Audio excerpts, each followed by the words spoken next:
دمشق میں ایک بہت بڑی مسجد ہے کہ جو مسجد جامع توبہ کے نام سے مشہور ہے۔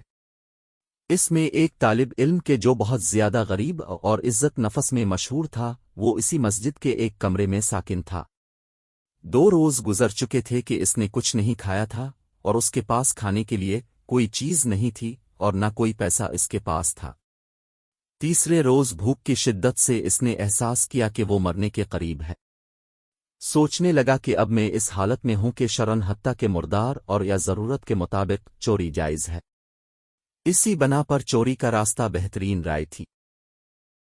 شیخ تنتاب کہتے ہیں، یہ سچا واقعہ ہے اور میں ان لوگوں کو اچھی طرح جانتا ہوں اور اس واقعے کی تفصیل سے اگا ہوں۔ یہ مسجد ایک قدیمی محلہ میں واقع ہے اور وہاں تمام مکانات قدیمی طرز پر اس طرح بنے ہوئے ہیں کہ ایک دوسرے کی چھتیں آپس میں ملی ہوئی ہیں اور چھتوں سے ہی سارے محلہ میں جایا جا سکتا ہے۔ یہ جوان مسجد کی چھت پر گیا اور وہاں سے محلہ کے گھروں کی طرف چل دیا۔ پہلے گھر میں پہنچا تو دیکھا وہاں کچھ خواتین ہیں تو سر جھک کے وہاں سے چلا گیا۔ بعد والے گھر پہنچا تو دیکھا گھر خالی ہے، لیکن اس گھر سے کھانے کی خوشبو آ رہی ہے۔ بھوک کی شدت میں جب کھانے کی خوشبو اس کے دماغ میں پہنچی تو بھوکے کی مانند اس کو اپنی طرف کھینچ لیا۔ یہ مکان ایک منزل تھا۔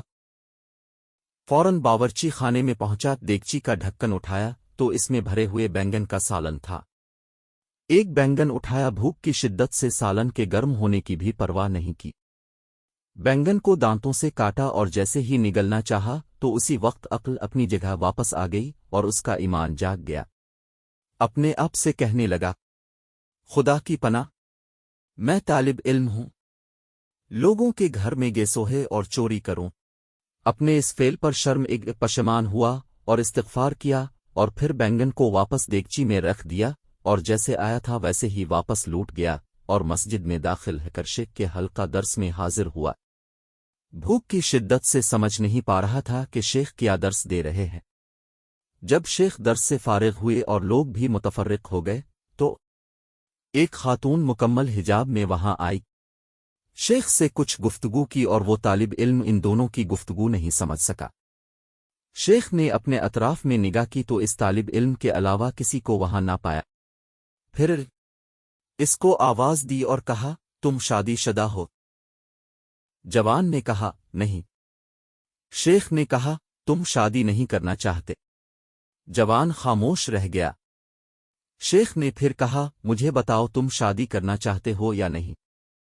اس جوان نے جواب دیا، خدا کی قسم میرے پاس ایک لقمہ روٹی کے لیے پیسے نہیں ہیں، میں کس طرح شادی کروں؟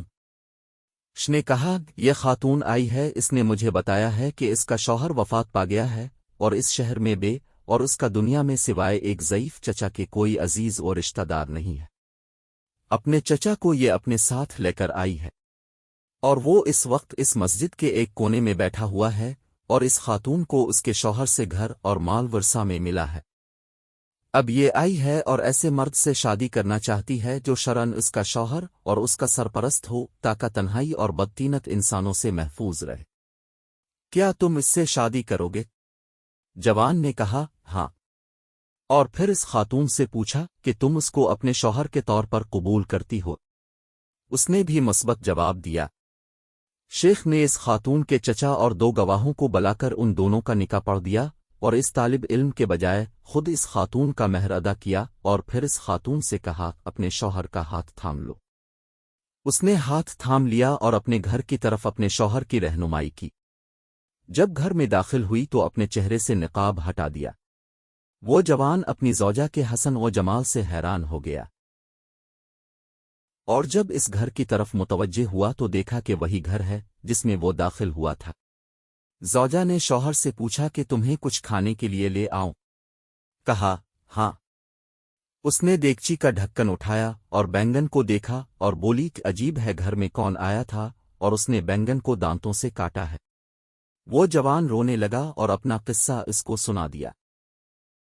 زوجہ نے کہا، یہ تمہاری امانت داری اور تقوی کا نتیجہ ہے، تم نے حرام بینگن کھانے سے اجتناب کیا تو خدا نے سارا گھر اور گھر کی مالکہ کو حلال طریقے سے تمہیں دے دیا۔